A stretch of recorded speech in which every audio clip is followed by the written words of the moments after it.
Hey guys, before we start out, I just wanted to say this is actually a Black Library submission I had sent to Games Workshop a couple of months ago when they were looking for writers. I recently got the rejection about 2 or 3 weeks ago, and after looking at the short story, I realized I can see why. It wasn't my best work. I have improved, at least hopefully a little bit in the last couple of months in between. So I reworked it, retooled it, added more description, edited it a bit better, and now it's ready for you guys to finally see it / listen to it. And because it's my own short story, I decided to commission my little brother Jeff, who was better with the video editing than I am, to work on it as well. So it looks a bit fancier than my usual videos. So I hope you enjoy. After the video, stick around as I'll go in and talk about what I was thinking about this short story and where it might go. Anyway, enjoy.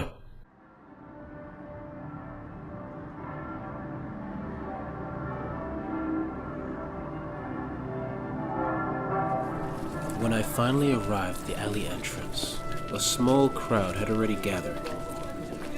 A gaggle of noisy and curious city residents trying their best to look past a pair of guards blocking their path, hoping to catch a glimpse of whatever was being hidden and use it as potential gossip of their neighbors later in the day. This noisy gaggle soon turned into a quiet group of observers with the sound of my approach.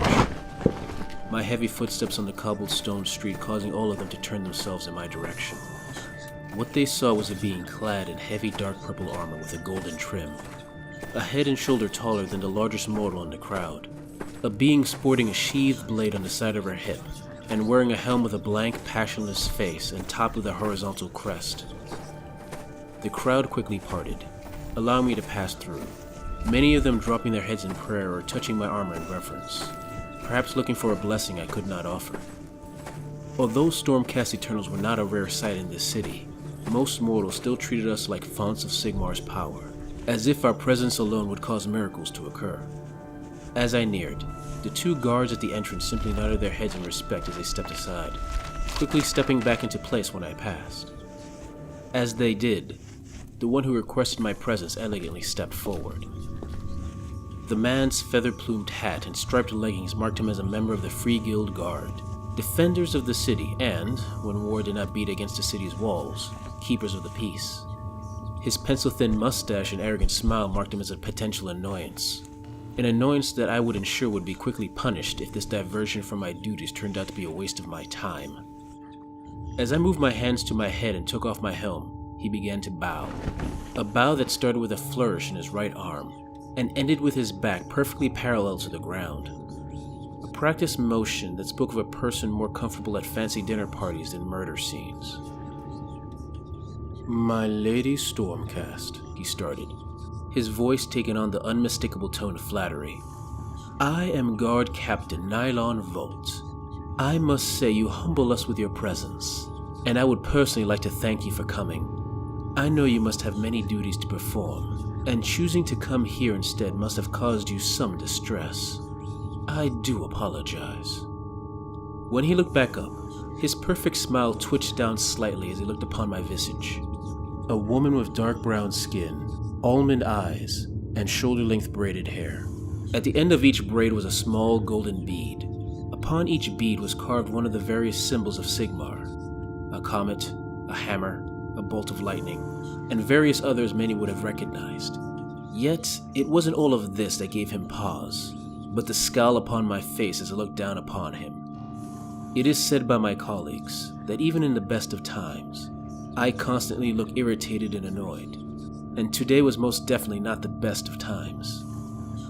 "If you must use a title, Guard Captain," I replied, trying to keep my voice neutral.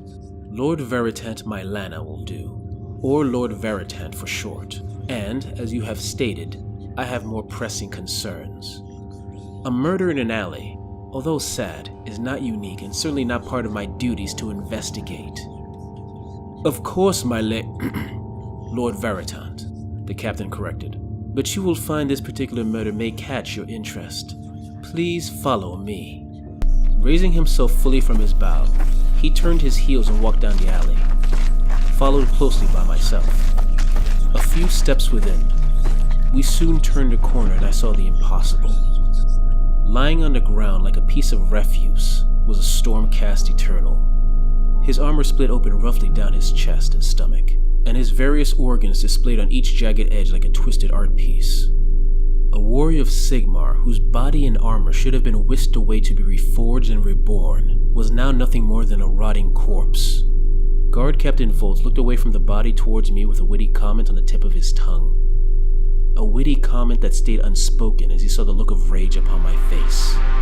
Staring down with barely contained fury, it took all of my effort to simply say, "Tell me everything." Hey guys, I hope you enjoyed the video.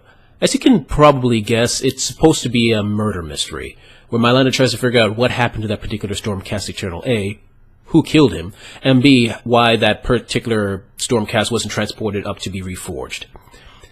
As for the enemy, I was originally thinking Disciples of Tzeentch, but I might have steered more towards Skaven, because, let's be honest, Skavens don't get enough love.